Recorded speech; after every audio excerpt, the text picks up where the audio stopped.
todos! Soy la Bruja mala.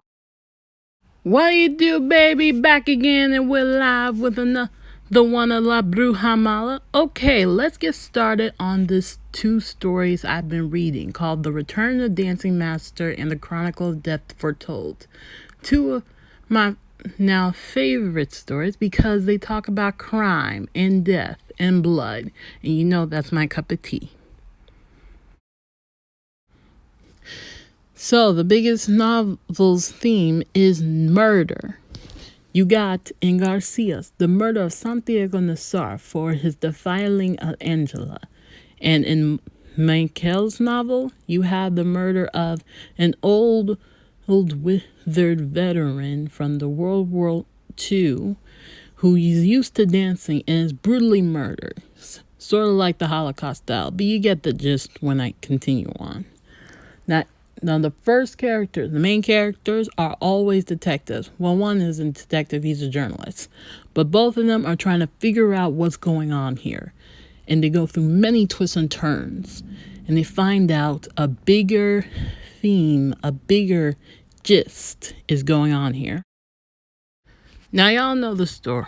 Now, the prominent theme in Mankell novel is the obscure division between crime, justice, and revenge.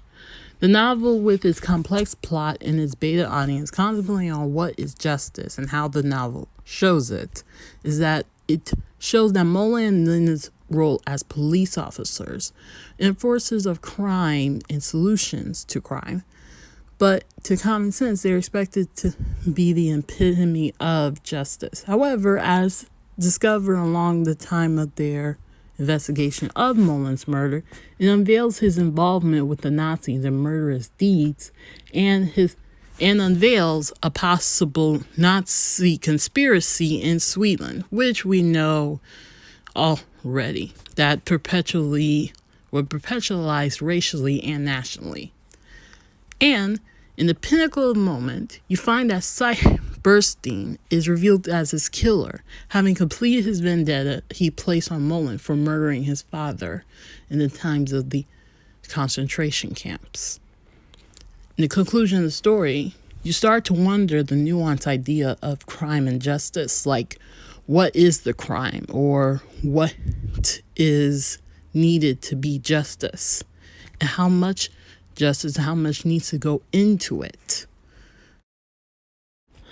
Now we're back in Garcia. This is an unreliable book, I tell you. The biggest theme is unreliability. Throughout the novel, the narrator explores the details behind the death of Santiago Nazar and the violation of Angela Vicario, his cousin, but comes up with seemingly contradicting views and incomplete evidence to tie him to the reason behind his cousin's loss of virginity. Other than her word, the murder is preceded and has been foretold by everyone in the village, even for those who were planning by it. But yet no one has done anything to prevent it, nor bother to find the truth, other than just being satisfied with the justification for his murder is an ungrounded claim from a disgraced woman. Through examining the novel and other sources, it's clear that the characters in the village, including the narrator, are unreliable. This wild plotline without resolution was to show truth is not necessarily filler mystery novels. And there are unsolved murders in real life. Speaking of real life, this actually is a real life case that the author based this off of. He meant to show us, the audience, to throw us in a loop so that we know that some things are meant to be unsolved. But it is important to critically analyze, to decipher for truths, to find regular explanations for truth. But the discovery of truth is very much complex because everything in life is unreliable. Everything will tell you a lie. Everything in social constructs is a lie. Everything about things that you learn is lies. You have to keep on learning in order to learn.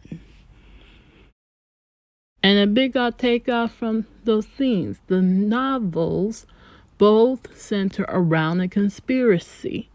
You have Nazi conspiracy, where Sweden was harboring Nazi war criminals from the fall of the Third Reich and continuing on their movements based on those theologies.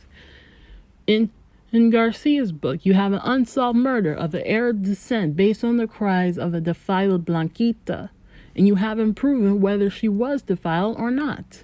There is always something going amiss in these stories. The main character of the stories follows the audience to be taken in many turns and elaborate leads and dead ends until the resolution. And the resolution just reveal more schemes, more conspiracy, and they can't solve that big web.